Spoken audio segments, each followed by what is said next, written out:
Can an ordinary person survive in the harsh wilderness when the gray sky literally pours tons of water onto the ground and the air temperature rapidly drops to critical levels? At such moments, nature ceases to be just a beautiful backdrop and turns into an aggressive environment that does not forgive the slightest mistakes. The prolonged freezing rain in the endless steppes of North America was never considered just an unpleasant weather phenomenon. It was a deadly threat, capable of taking the life of even the strongest and most unprepared traveler in just one cold night. The penetrating dampness combined with the wind robs the body of heat many times faster than normal frosty air, causing irreversible processes in the body. The indigenous peoples of the Great Plains and the dense eastern forests lived and hunted successfully in such conditions for many centuries, without access to canvas or rubber. Their unique methods of protection were based on a remarkably deep knowledge of the physics of natural materials and the hidden properties of the surrounding world. Watch this video to the end, and you will learn how an ancient and unique technology of treating leather with thick smoke allowed people to stay dry. You will see why, under certain conditions, this ancient technique allowed people to survive where the much-praised modern synthetics would have long since failed and let their owners down. This knowledge will help you take a different look at human history and the incredible capabilities of our ancestors. What if I told you that the main protection against water was not created with fat or oils, but with fire and rotten wood? Raw leather itself, when it dries after rain, becomes as hard as wood and completely unsuitable for wearing. Native American craftsmen found a unique chemical solution to this problem long before the advent of laboratories. They used a smoking process that permanently changed the structure of collagen fibers. The process began with the preparation of a special pit in the ground, where rotten wood was placed to create thick, cold smoke. The skin was sewn into a kind of bag and hung over this smoldering fire, making sure that the fire did not flare up. The smoke penetrated deep into the pores of the material, enveloping each fiber at a microscopic level. The aldehydes contained in the smoke reacted with the proteins in the skin, creating a lasting protection. As a result of this treatment, the suede acquired a golden brown color and a specific smell of a bonfire. But its main property was its ability to remain soft even after becoming completely wet and then drying out. Water could not stick the fibers back together into a hard monolith, as they were protected by the combustion products. This allowed the clothing to breathe while retaining its thermal insulation properties when wet. Untreated leather or rawhide became slippery, heavy, and cold when wet. Smoked leather worked differently. It could absorb some of the moisture, but quickly released it back into the air. An Indian wearing such clothing could dry off by the fire without taking off his shirt, and it did not lose its elasticity. This was critically important during long journeys or hunting in the rainy season. Craftsmen carefully selected the type of wood for smoking, as different varieties produced different colors and degrees of protection. Hardwoods provided a denser and more persistent smoke that penetrated deep into the thick hides of bison or moose. The process could take several hours or even days depending on the desired degree of water resistance. It was painstaking work on which the life of the entire tribe depended during harsh seasons. Interestingly, this method was used almost everywhere, from the forests of the east to the plains of the west. The technology was passed down from generation to generation as one of the greatest treasures. Clothing made from such leather did not rot from constant dampness, which was inevitable for ordinary organic materials. The smoke actually preserved the material, making it resistant to bacteria and mold. Even today, reenactors and survivalists recognize the superiority of smoked deerskin in certain conditions. It does not rustle, provides excellent wind protection, and, thanks to the smoking process, dries quickly. Modern chemical impregnations wash out over time, while smoke treatment remains in the skin structure forever. This was an example of the ideal adaptation of technology to available natural resources. It is important to note that such clothing required constant care and resmoking if the smell faded. It was a continuous cycle of maintaining equipment in working order. A warrior or hunter always kept an eye on the condition of his clothing, knowing that getting soaked to the skin in the steppe meant freezing. The responsibility for preparing materials lay with the entire community. This method proves that indigenous peoples had a deep empirical knowledge of chemistry. They did not know the formulas, but they understood the cause and effect relationships of natural processes perfectly well. Their laboratory was nature itself, and their examiner was the harsh climate. We would love to hear your opinion. What do you think about the reliability of such natural protection methods compared to modern technologies? Write about it in the comments. Don't forget to subscribe to our channel so you don't miss the next episodes about technologies of the past. Are you ready to learn the truth about why the conical shape of the dwelling became the benchmark of engineering design for the plains? The teepee is not just a tent, but a complex aerodynamic structure designed to withstand storm winds and downpours. The slope of the walls was calculated so that water would roll off as quickly as possible without soaking the cover. The shape of an offset cone, where the back wall is steeper than the front, provided stability against the prevailing westerly winds. The main secret to keeping the inside of the teepee dry was not only the outer skin, but also the inner lining, called an ozen, or simply a liner. This canvas, approximately 1.5 to 2 meters high, was attached to the inside of the dwelling around the entire perimeter. Water that could seep through the smoke hole or the joints of the skins would run down the poles. The liner would catch these drops and drain them into the ground, bypassing the living space and sleeping areas. Without this inner wall, life in a teepee during rainy weather would have been unbearable due to constant dripping and drafts. The liner also created an insulating air gap, functioning like modern double-glazed windows. Cold, damp air remained between the outer skin and the liner, while warm air from the hearth circulated inside. The draft created by this design drew smoke upward, even in damp weather. Special attention was paid to the upper valves, often referred to as the ears of the teepee. These were movable elements controlled by long poles from the outside. Residents could adjust their position, closing the smoke vent from the rain, but leaving a gap for smoke to escape. The ability to correctly adjust the valves to the direction of the wind and rain was an art that was learned from childhood. The seams on the teepee cover were sewn in a special way to prevent water from seeping through. Tendons were used, which swelled when wet and completely sealed the needle holes. The skins themselves were laid overlapping, like tiles, so that water would flow from the top layer to the bottom without delay. The entire structure functioned as a single organism, responding to changes in the weather. At the base of the teepee, on the outside, a small drainage ditch was often dug. It diverted water flowing from the roof away from the living area. This prevented flooding of the earthen floor inside the dwelling. The ground inside remained dry and compacted, which was critical for comfort. The entrance to the teepee was always oval and raised above the ground to create a high threshold. A door flap made of skin was stretched over the frame, or simply hung, fitting snugly against the opening. This design prevented water from entering, even during heavy slanting rain.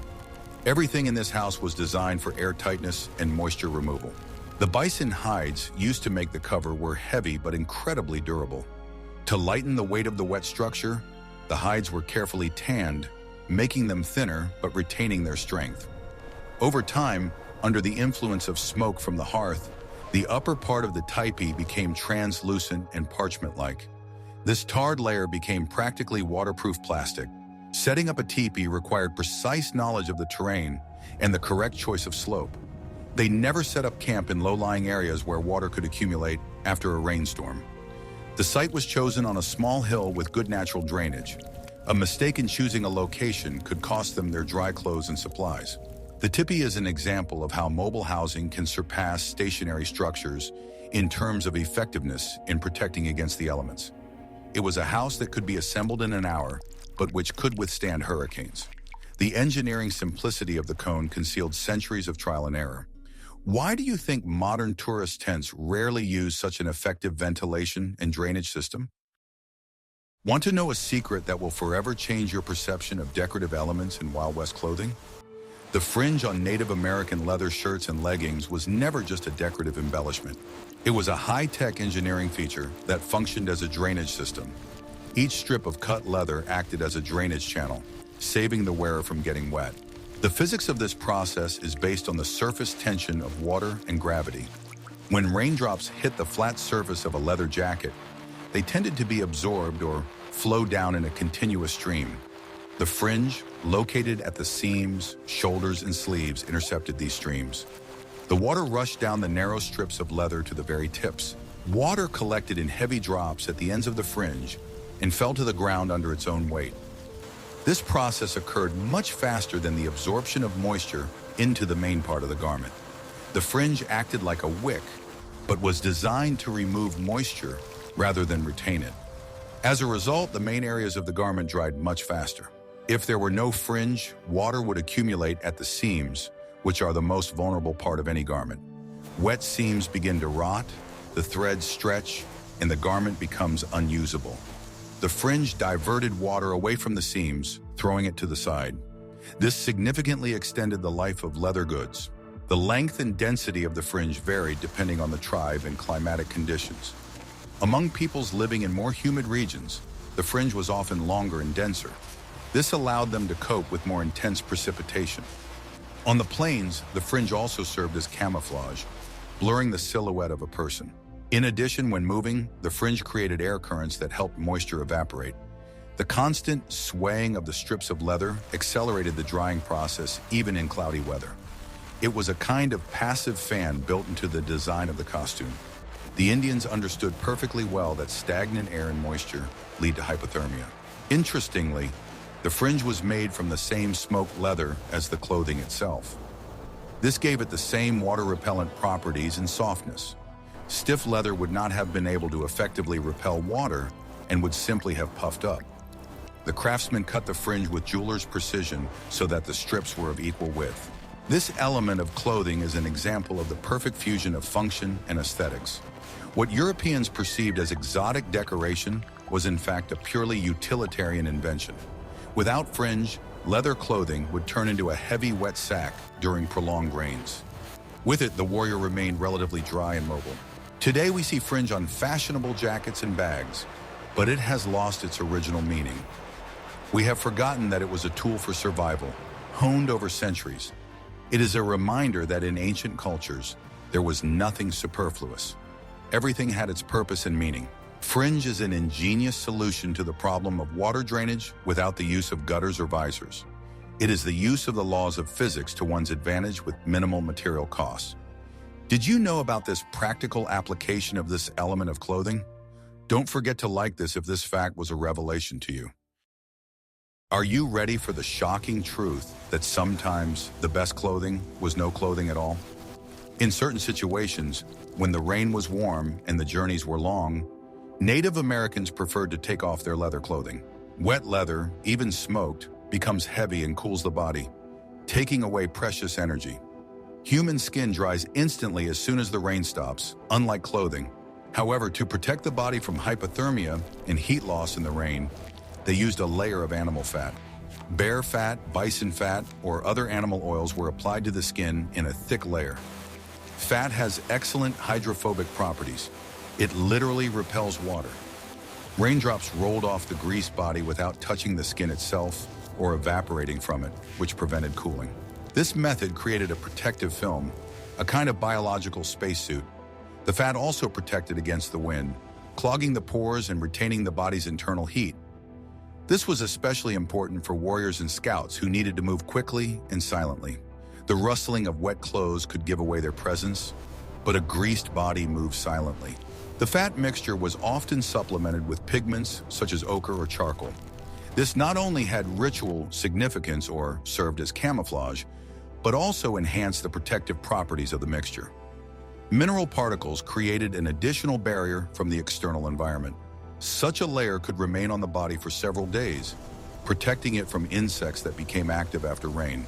In cold regions and during winter, this principle was used even more actively.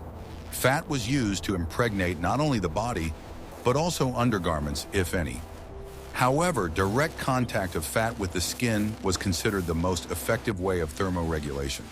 This allowed people to survive at temperatures that would be fatal to modern humans. It is important to understand that for indigenous peoples, the smell of rancid fat was not something repulsive. It was the smell of life, warmth, and safety in a hostile environment. European travelers often noted this smell, not understanding its vital necessity. Hygiene, as we understand it, took a back seat to the need for survival.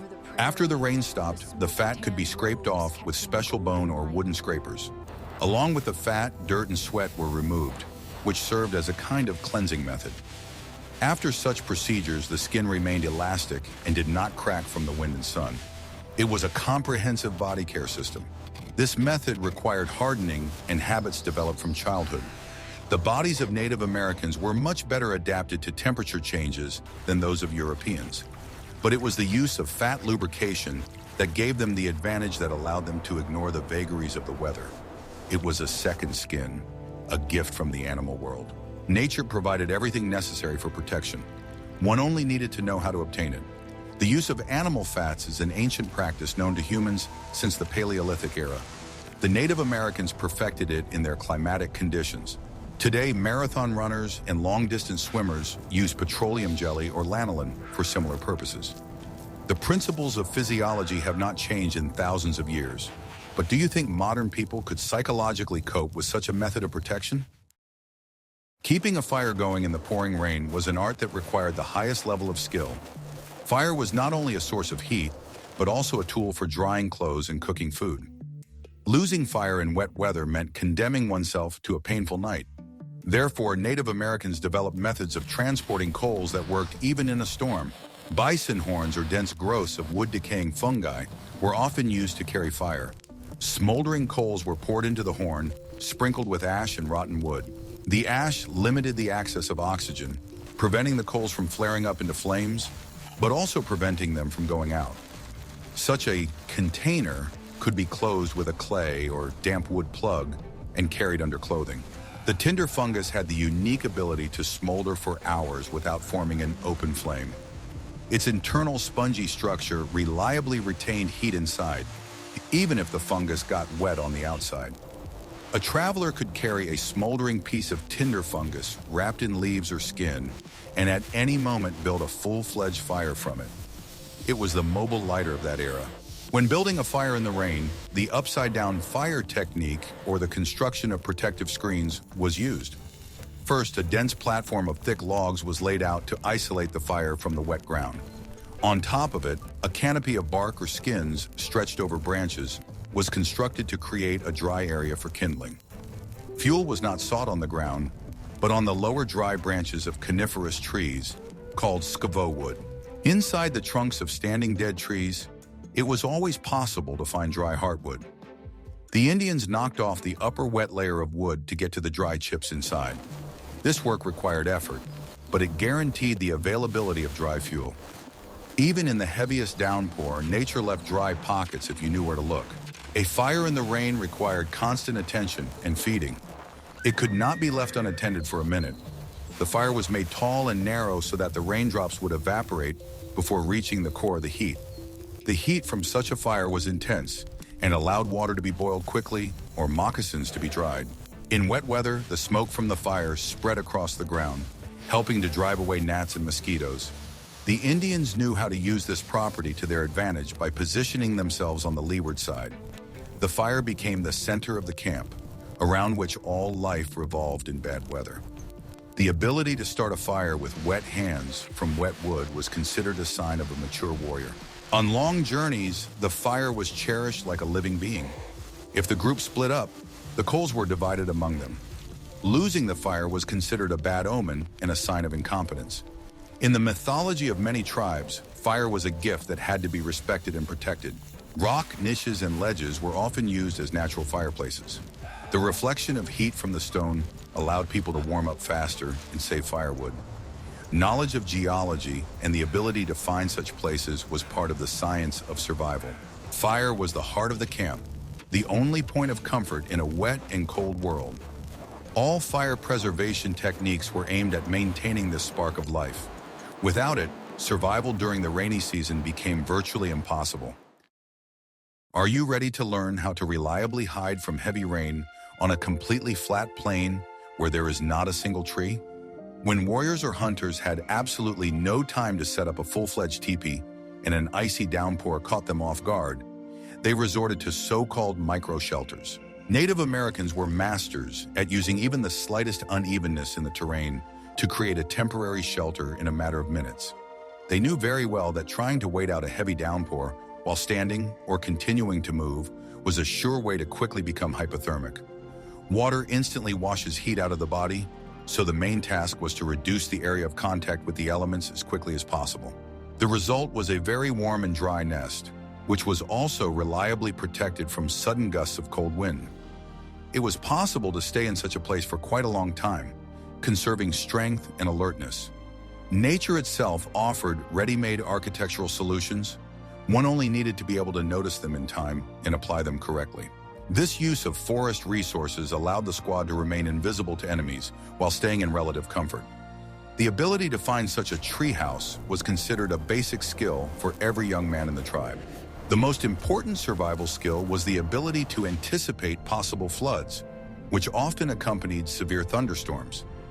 Wise Indians never set up camp or hid in dry riverbeds, no matter how convenient they might seem at first glance. Such lowlands could turn into raging and deadly torrents in a matter of minutes due to rain falling upstream. Shelter was always sought on the slopes of hills, while trying to avoid the very tops, where the piercing wind constantly blows. The middle part of the slope was considered the ideal place, as it was protected from water flows from above and strong air currents. If the group was traveling on horseback, these faithful animals were also actively used as living protection from the weather. The horses were placed in a very tight circle or lined up in a living wall with their backs facing the strongest wind. People took shelter behind their massive bodies, effectively using the heat emanating from the animals. In the most extreme and dangerous situations, it was possible to warm up by literally pressing against the warm side of a horse under a shared white blanket. This close interaction between humans and animals often became the only way to avoid frostbite in the open icy steppe. Micro-shelters were also often built from ordinary river reeds or rushes, if the route ran along water bodies. The Indians tied the tops of growing plants into a tight bundle, creating a kind of frame. The result was a natural hut, which was additionally covered with a piece of leather or their hiking cloak. The long stems of the plants perfectly drained excess water down to the roots, preventing it from accumulating at the top. The powerful root system of the reeds created a dry and fairly elastic floor on which one could sit without touching the mud. For individual and mobile protection, they often used peculiar umbrellas made from small ox carts. These round frames, covered with durable leather, were lightweight and very functional when hiking. In the event of a sudden downpour, an upturned boat instantly became an excellent and reliable roof for one or two people. In addition, many travelers carried special lightweight mats woven from grass or thin twigs.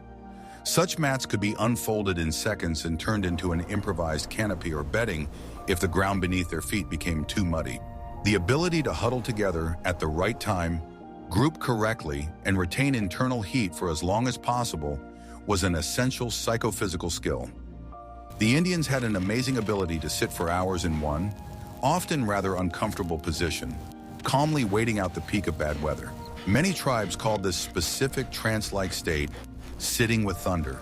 Patience and the ability to control their muscles were as important a tool for survival as a sharp knife or bow.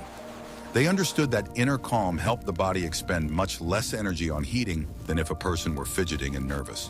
At such moments, the warrior concentrated on his breathing, slowing his heart rate, and immersing himself in a kind of contemplation. He did not fight the elements, but allowed them to rage around him, remaining the immovable center of his small world. This attitude toward hardship was instilled from early childhood, through harsh trials and initiation rites. The ability to ignore discomfort for the sake of a higher goal, the preservation of life, made them almost invulnerable to the vagaries of the climate.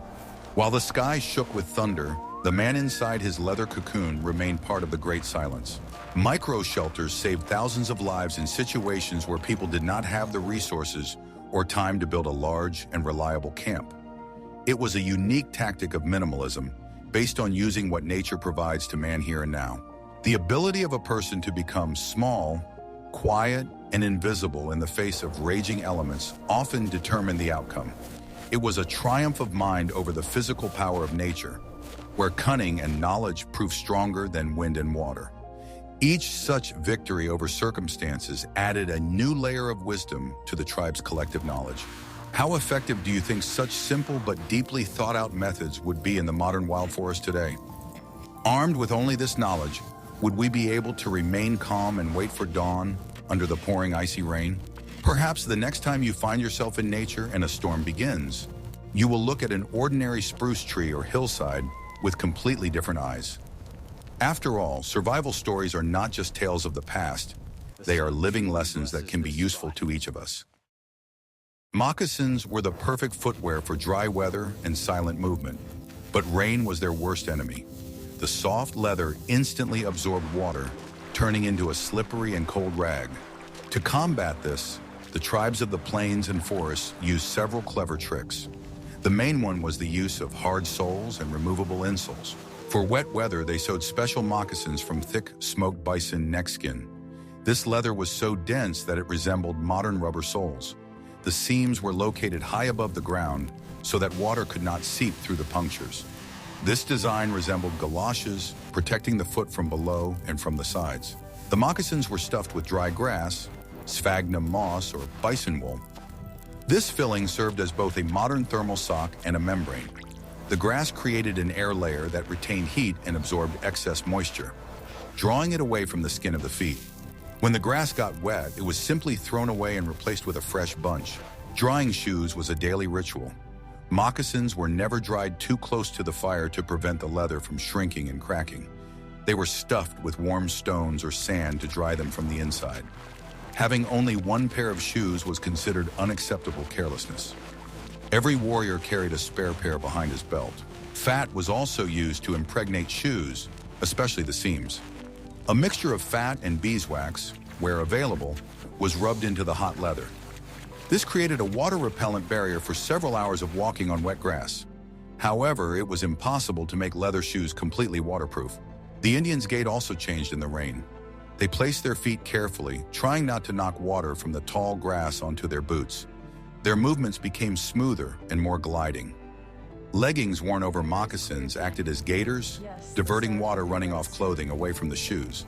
In northern regions, they used shoes made of skin with fur inside and outside. The fur created an additional barrier against water and slush.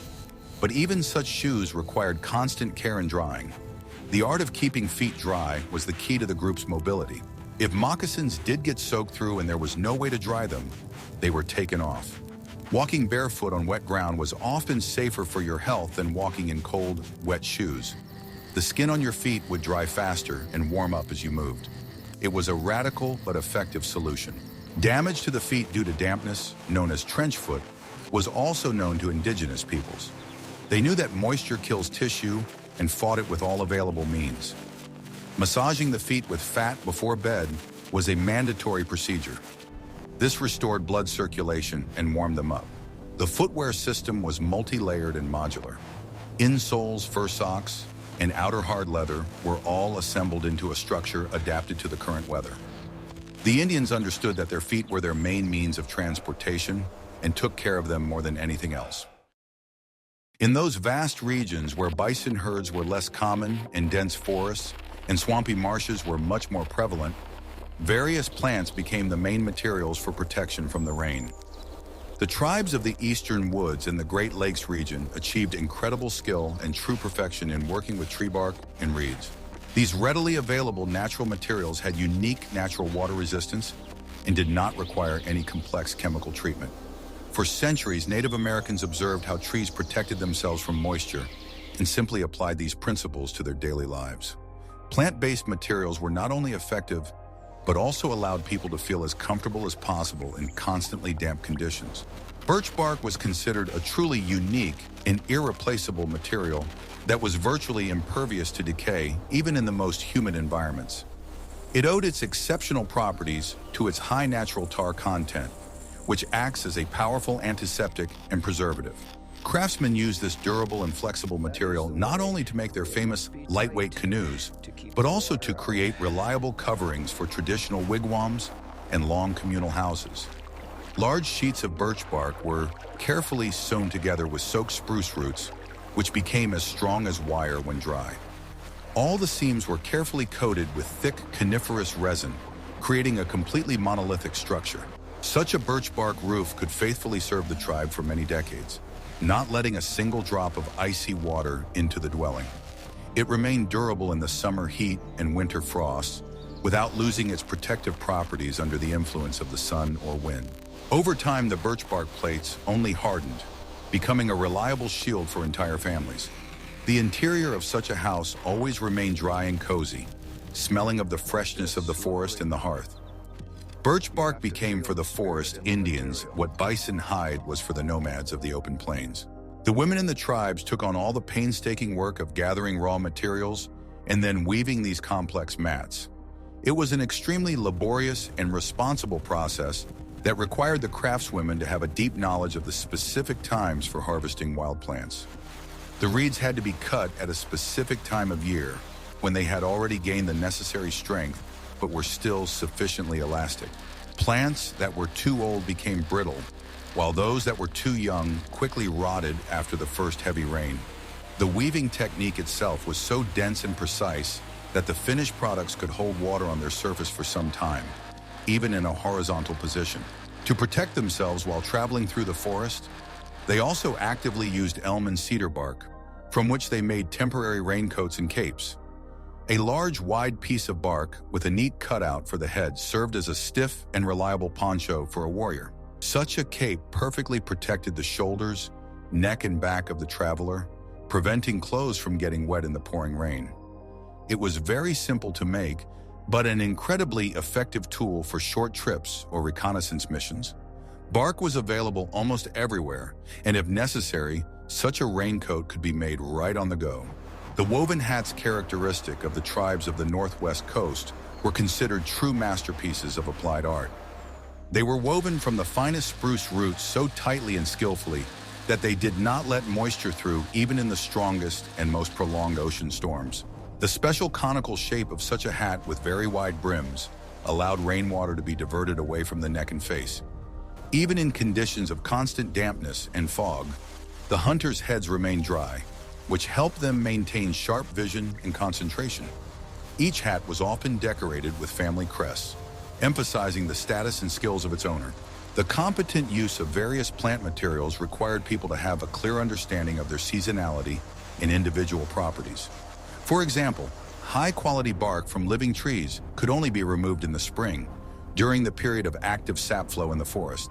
If a hunter missed this brief moment, the material would become too dry and completely unsuitable for high-quality processing. The entire economic life of the tribe was precisely synchronized with the eternal and unchanging rhythms of the wild. People knew when the forest was ready to share its protection and never took more than they needed, so as not to disturb the fragile balance. This knowledge helped people not just to exist, but to live fully, create, and raise children in the most difficult climatic zones. The ability to turn a bunch of grass or a piece of bark into reliable armor against the rain was the highest manifestation of human intelligence. It reminds us that the solution to any situation is often right under our feet. We just need to be able to see it. The Indians were great engineers of nature, whose blueprints were drawn on leaves and stems. Their legacy is not only artifacts in museums, but also a living example of how the mind conquers circumstances. Do you think modern technology could offer something as reliable and environmentally friendly if we suddenly lost electricity in factories? Are we capable today of sensing the whisper of the forest in the same subtle way and using its gifts for our own salvation without harming the planet? Perhaps it is time to return to the experience of those who knew the secrets of birch bark and reeds in order to regain our lost balance. Share your thoughts on forest technologies in the comments, and we will be sure to discuss them in future issues. The northern neighbors of the Plains Indians, as well as coastal tribes, used a material that could be called the prototype of Gore-Tex. It was the cleaned intestines of marine mammals or large animals. The thin, translucent intestinal membrane had amazing properties. It did not let water through, but allowed steam to escape. The process of making such clothing was extremely difficult. The intestines had to be thoroughly cleaned, washed, inflated, and dried. Then they were cut into long strips and sewn together with special stitches. Tendons were used as thread, which, as in the case of tents, swelled with moisture and sealed the seam. These raincoats and parkas were incredibly light and durable. They were worn over fur clothing to protect the fur from getting wet. In such a suit, you could even capsize in a kayak and stay dry. The cuffs and hood were tightly fastened, creating a sealed contour. Although this method was more characteristic of the Inuit and Aleuts, trade links spread similar products far to the south. The Indians of the subarctic, Cree, Athabascans, adopted these technologies, adapting them to their resources. Instead of sea animals, moose or bear intestines could be used. The main advantage of the material was its lightness. When folded, such a jacket took up a minimum of space, fitting in the palm of your hand. This was critically important for hunters traveling long distances. At the same time, the material was strong enough to withstand wind loads. The transparency of the material also had practical significance. Light penetrated through the hood without restricting peripheral vision. The hunter could see movement with his peripheral vision while remaining completely covered. This was a technological advantage in hunting and warfare. Caring for such clothing required caution. The intestinal membrane could dry out and become brittle in the cold or sun. It was regularly lubricated with fat to maintain its elasticity. The service life of such a jacket was shorter than that of a leather one, but its effectiveness in the rain was unmatched. This invention demonstrates that the concept of membrane fabric existed thousands of years before synthetics. People found a natural analog of a material that allows air to pass through but retains water. The use of animal internal organs to make clothing is an example of waste-free production. In the culture of many tribes, such capes were considered valuable gifts and items of trade. They were decorated with feathers and paint in the seams, turning a utilitarian item into a work of art. It was a symbol of the status and skill of the woman who sewed it. The technology of processing intestines is the pinnacle of craftsmanship in working with organic materials. It required knowledge of anatomy, chemistry, and tailoring. The combination of these skills provided ideal protection from even the wettest weather. The most important tool in the fight against rain was not things, but the mind. The Indians had incredible patience and the ability to read nature. They knew when the rain would be short and when it would be prolonged, and made their plans accordingly. The ability to wait was a strategic survival skill. If a prolonged cyclone was approaching, the tribe could remain in camp for weeks. During this time, life did not stop, but went into energy-saving mode. Inside the teepees and wigwams, stories were told, equipment was repaired, and games were played. This maintained morale and strengthened social bonds. Psychological resistance to discomfort was instilled from childhood. Getting wet and cold was not considered a tragedy. It was simply a condition that had to be endured. Panic or complaints about the weather were considered a sign of weakness. Calmness helped to make rational decisions and avoid mistakes. Observing the behavior of animals and birds provided accurate forecasts.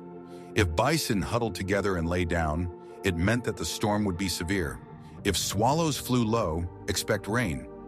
These signs were more reliable than any barometer because they were based on thousands of years of experience. The strategy for movement also depended on the rain. Warriors knew routes that remained passable even in wet weather. They avoided clay soils, choosing rocky ridges or sandy areas. Knowledge of the geography of their land allowed them to avoid getting stuck in mud. The ability to predict rising water levels in rivers allowed them to move their camp to higher ground in time. The elders kept the history of floods over many generations in their memory. This knowledge was passed down in oral traditions and legends. Ignoring this advice could cost the entire clan their lives. During rain, hunting became more difficult, but prey also became less cautious. The sound of rain concealed the hunter's footsteps, and the smell was washed away by the water. An experienced tracker used the bad weather to his advantage, sneaking up close to the animal. Rituals and prayers associated with rain helped people feel in control of the situation. Appealing to the spirits of the storm, Thunderbird was a way to harmonize their relationship with the elements. This reduced anxiety and gave hope. Ultimately, survival depended on flexibility of thinking. Native Americans did not fight nature, they adapted to it. If it rained, they changed their tactics, but continued to live and act. This adaptability was the main strength of indigenous peoples. Their experience teaches us that comfort is a relative concept. The main thing is safety and health. The ability to stay calm and keep your matches dry in the rain is more important than the most modern equipment. We have seen that ancient methods of protection from rain were a complex system combining chemistry, physics, biology, and psychology. Smoked leather, Tipis geometry, the use of fat, and knowledge of the terrain are all part of a single survival mechanism. The Native Americans of North America did not simply endure the weather, they learned to live in it, using the resources provided by nature itself. Their technologies have been tested by time and harsh climates, proving their effectiveness over centuries. Which of these methods did you find most surprising or ingenious? Was it the chemistry of smoking leather or the engineering of Fringe? Share your opinion in the comments, and if you have anything to add about the survival methods of our ancestors, we would love to read it.